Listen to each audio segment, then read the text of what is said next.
Hello കൂട്ടുകാരെ, എല്ലാവർക്കും എൻ്റെ മറ്റൊരു വീഡിയോയിലേക്ക് സ്വാഗതം. ഇന്ന് ഞാൻ വന്നിരിക്കുന്നത് ഞങ്ങളൊരു ആമ്പൽ കാണാൻ പോയ കഥയുമായിട്ടാണ്. അങ്ങനെ ഞങ്ങൾ രാവിലെ 8 മണിയൊക്കെ ആയപ്പോൾ വീട്ടിൽ നിന്ന് ഇറങ്ങിയപ്പോൾ മഴയൊന്നുമില്ലായിരുന്നു. ഞങ്ങളുടെ നല്ല സമയം ആയതുകൊണ്ട് മഴ ചാറി തുടങ്ങിയിട്ടുണ്ടായിരുന്നു. മുന്നോട്ട് പോകും തോറും മഴയുടെ ശക്തി കൂടി വരുന്നുണ്ടായിരുന്നു. അപ്പോഴേ തോന്നിയിരുന്ന എല്ലാം കുളമാകുമെന്ന്. എങ്കിലും അവിടെ ചെല്ലുമ്പോൾ മഴ മാറുമായിരിക്കുമെന്ന് കരുതി ഞാൻ എല്ലാ വർഷവും ആമ്പൽ കാണാൻ ഇവിടെ വരാറുണ്ട്. ഞങ്ങൾ പോകുന്നത് കോട്ടയം പുതുപ്പള്ളിയിലെ അമ്പാട്ടുകടവിലേക്കാണ്. അങ്ങനെ ഞങ്ങൾ സ്ഥലത്തെത്തി. മഴയെന്ന് പറഞ്ഞാൽ ഉഗ്രൻ മഴ, വെളിയിൽ ഇറങ്ങാൻ സാധിക്കാത്ത രീതിയിലുള്ള മഴ.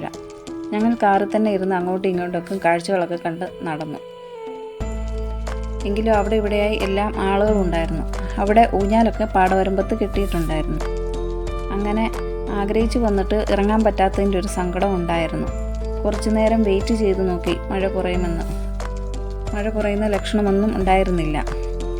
ഞങ്ങൾ തിരിച്ചു പോരാമെന്ന് അപ്പോൾ ചിന്തിച്ചു. പാടത്തെല്ലാം നിറയെ പൂക്കൾ വിരിഞ്ഞു നിൽപ്പുണ്ടായിരുന്നു. നല്ല ഭംഗിയായിരുന്നു കാണാൻ. മഴ വകവയ്ക്കാതെ ഒത്തിരി പേര് നനഞ്ഞു നടക്കുന്നുമുണ്ടായിരുന്നു അവിടെ. ഞങ്ങൾ പോകുന്നതും വരുന്നതുമെല്ലാം പുതുപ്പള്ളി പള്ളിയുടെ മുന്നിലൂടെയാണ്.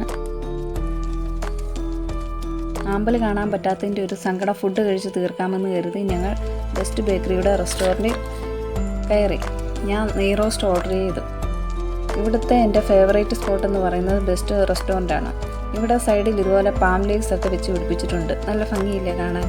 അങ്ങനെ ഞങ്ങൾ ഫുഡൊക്കെ കഴിച്ച് ഇറങ്ങി.